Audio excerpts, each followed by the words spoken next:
दोनों में फर्क है। दुआ करवाने की अहमियत नहीं है, दुआ लेने की अहमियत है। दुआ लेना, दुआ करवाना किसको कहते हैं?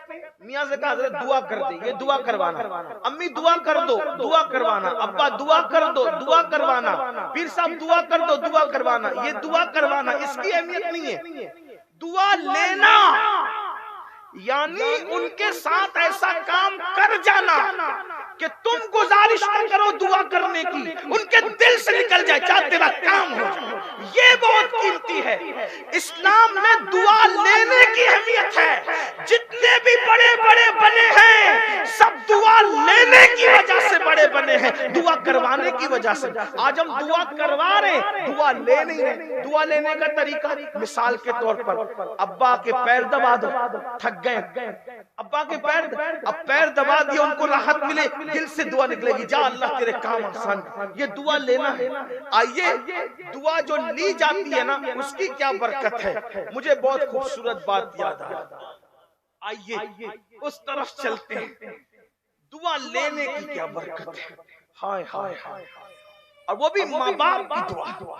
कहते हैं कि अगर पूरी कायनात किसी के लिए बद्दुआ करे, पूरी कायनात मिल के बद्दुआ करे और अकेले उसकी माँ उसके लिए दुआ करे, तो अल्लाह सबकी बद्दुआ को रद्द कर देता है और माँ की दुआ को कबूल कर लेता है। और अगर पूरी कायनात मिल करके दुआ करे और अकेली माँ उसके लिए बद्दुआ करे, तो पूरी कायनात की दुआ अल्लाह रद्द कर देगा, माँ की बद्दुआ को अल्लाह कबूल फरमा लेगा। तो आइए, दुआ लेने की क्या बरकत है उसको जरा सुन ले। कहते हैं एक दिन हजरत सैयदना मूसा अलैहिस्सलाम ने अल्लाह से पूछा, ए अल्लाह, जन्नत में मेरा साथी कौन हो? नबी का दोस्त, नबी का पड़ोस, नबी का साथी कौन? वो भी कलीमुल्लाह जैसे नबी, मूसा अलैहिस्सलाम जैसे नबी। तो अल्लाह ने क्या कहा पता है? मूसा, तुम्हारा जो जन्नत में पड़ोसी है ना, वो एक कसाई है, कस्साब है। कस्साब, कस्साब समझते हैं ना, वो गोश्त बेचता है। अगर कोई गोश्त बेचने वाला भाई हो तो बुरा मत मान। आमतौर पे जो लोग गोश्त बेचते हैं वो होते थोड़े सख्त दिल। यानी मैं किसी की इंसल्ट नहीं कर रहा हूँ, लेकिन एक रियल ये हकायक है। आमतौर पे गोश्त बेचने वाले लोग थोड़े से सख्त दिल होते हैं, थोड़े से। अगर ये क्लिप पहुंचेगी तो मेरे गोश्त बेचने वाले भाई नाराज नहीं होंगे, मैं सही बात कर। तो कभी कभी ऐसा हुआ ना, उनको कभी हड्डी कम डालना और चलो जाओ दूसरी दुकान पे चलो, ऐसे ही होते हैं। कस्साब लोग थोड़े से, पेशा जिसका जैसा होता है ना उसका असर पड़ता है पेशे। जैसे जो लोहार लोग होते हैं वो भी थोड़े से सख्त, ज्यादा नहीं सख्त, थोड़े से सख्त दिल। इसी तरह जो लोग पत्थरों की जमीन में रहते हैं वो लोग भी थोड़े से सख्त। अभी भी आप देखेंगे मक्का शरीफ जाओ, मदीना शरीफ जाओ, तो मक्के वाले आपको गुस्से वाले मिलेंगे, लेकिन मदीना शरीफ वाले आपको बहुत प्यार देने वाले। अभी भी ऐसा है। तो जमीन का असर पड़ता है, कारोबार का असर पड़ता है, नाम का भी असर पड़ता है। नाम का भी, इसलिए नाम भी अच्छे अच्छे रखा करो। ये सब चीजों का असर पड़ता है। गिज़ा का भी असर पड़ता है, खाने पीने का बहुत चीजें असर, हवाओं का भी असर पड़ता है, जमीन का भी असर पड़ता है, बहुत सी चीज। बहरहाल तो अर्ज ये कर रहा था कि अल्लाह अकबर, हजरत मूसा अलैहिस्सलाम को अल्लाह ने कहा कि फुला कस्साब जन्नत में तुम्हारा पड़ोसी है। हजरत मूसा सोच में पड़ गए, ए अल्लाह, ये कसाई कस्साब मेरा पड़ोसी जन्नत में, चलो मिल लेते हैं। जन्नत में पड़ोसी है तो यहाँ थोड़ा मिल लेते हैं उससे। मिलने के लिए आप गए तो आप दूर खड़े रहे, तो आपने क्या देखा? आपने वो गोश्त बेच रहा है, और जो रवैया आमतौर पे होता है कस्साब हजरात का, वही रवैया है।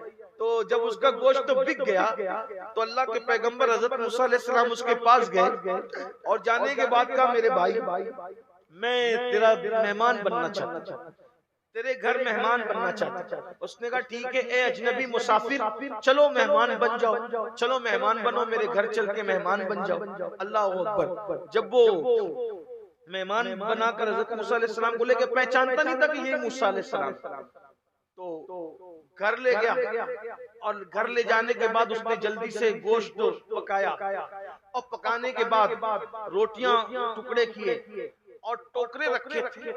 एक टोकरा टोकरा निकाला, उसमें एक बूढ़ी औरत थी, उसका मुंह धुलाया और मुंह धुला करके उसको इंतहाई बारीक लुकमा करके उसके मुंह में खाना डाला।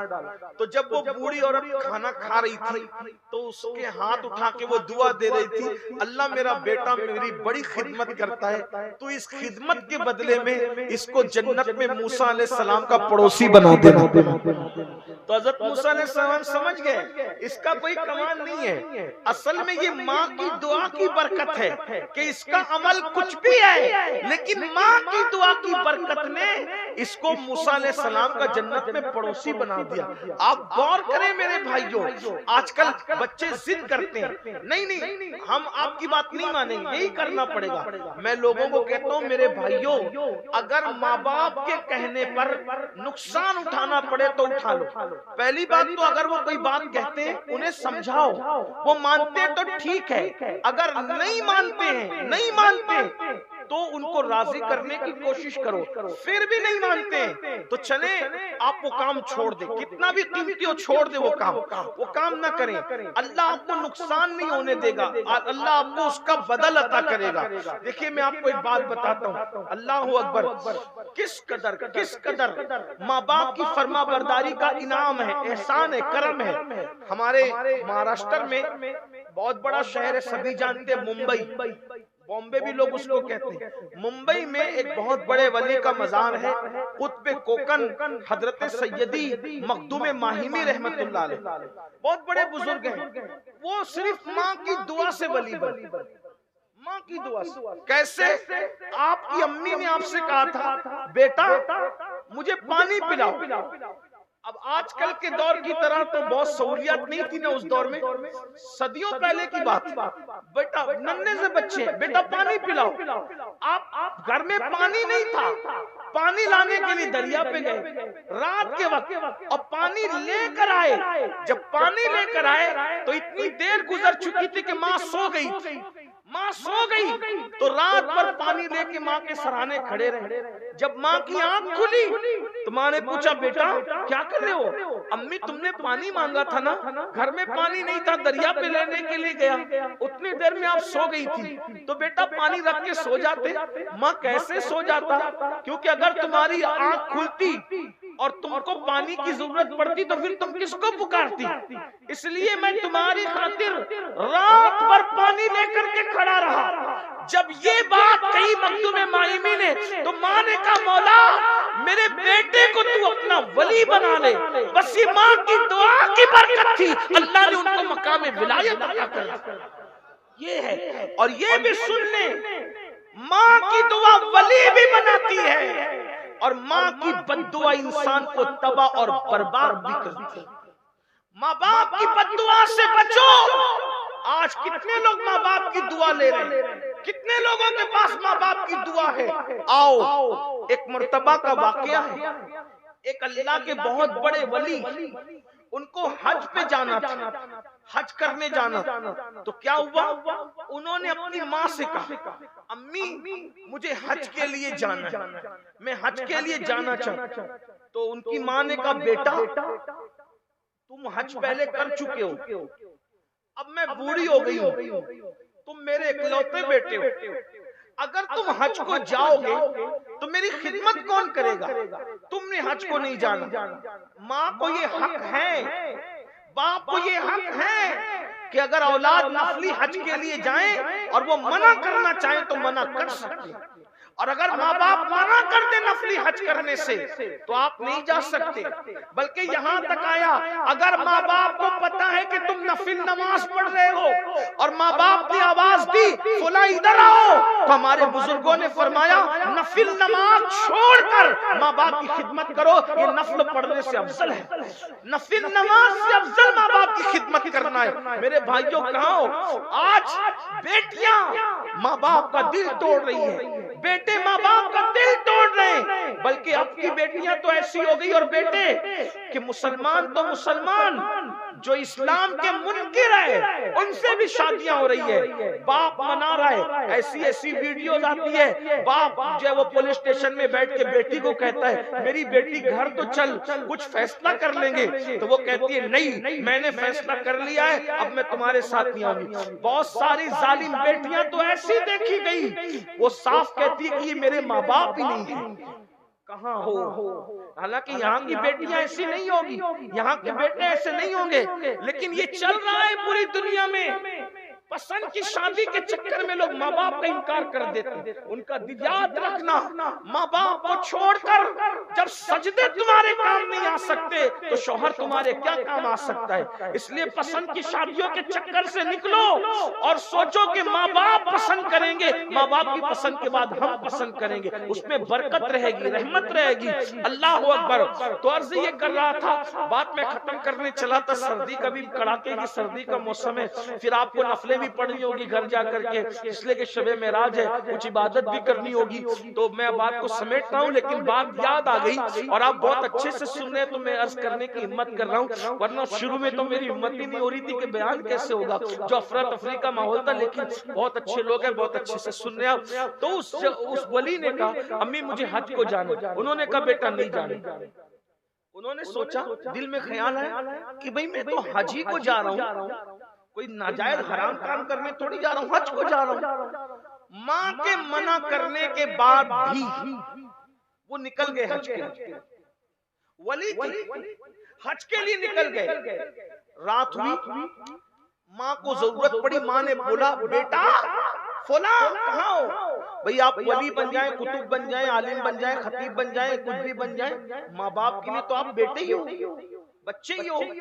तो पुकारा माँ ने तो आवाज नहीं आई, फिर पुकारा मेरे बेटे कहाँ हो, फिर आवाज नहीं आई, मेरे बेटे कहाँ हो, फिर आवाज नहीं आई। तो माँ का दिल टूटा, याद माँ का दिल टूटा। जो जिससे जितनी ज्यादा मोहब्बत करता है उसका दिल उतनी जल्दी टूटता है, याद रखना। माँ का दिल टूटा और आसमान की तरफ देखकर एक आह निकल गई, बद्दुआ।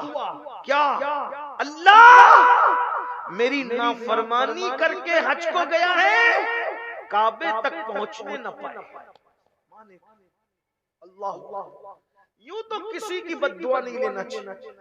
बद्दुआ तो जानवरों की भी मत लो, जानवरों की बद्दुआ भी बर्बाद कर देती है।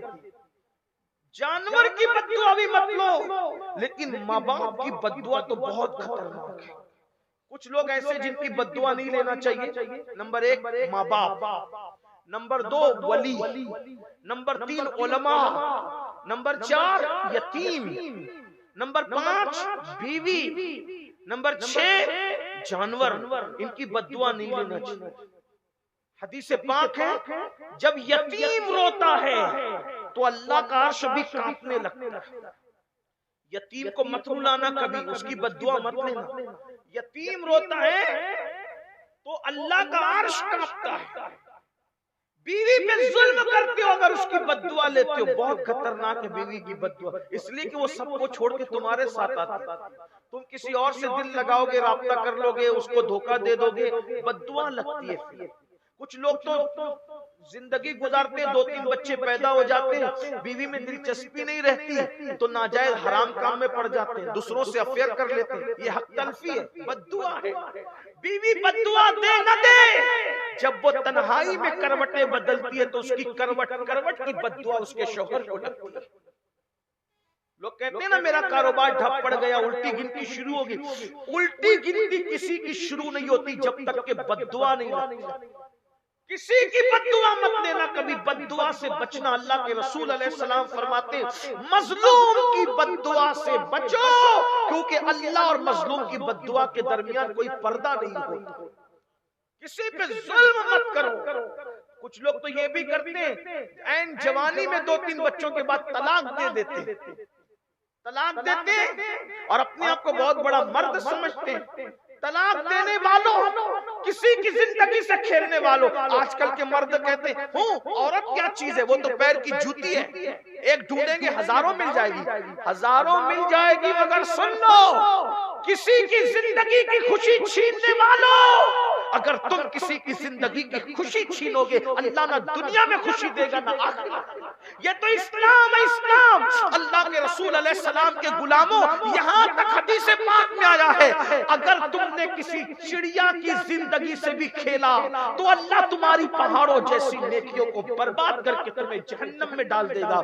जब चिड़िया की जिंदगी से खेलने की इजाजत नहीं है तो औरतों की जिंदगी से खेलने की कैसे इजाजत हो सकती? कुछ लड़के अफेयर के नाम पे लड़कियों से प्यार की बातें करते हैं, उनसे जिना करते हैं, उनकी जवानी लूटते हैं, उनको सब कुछ बर्बाद कर देते हैं और फिर कहीं और शादी कर लेते हैं। सोचो तो सही, ये सब कुछ हो रहा है। बच्चियां तबाह होती है, बर्बाद होती है, रोती रहती है, उनको कोई अपनाने के लिए तैयार नहीं होता। याद रखिए, किसी की आ बड़ी खतरनाक है, किसी की आ बड़ी खतरनाक है, आहें बर्बाद करती है और बद्दुआ एक न एक दिन अपना असर दिखा के रखती है।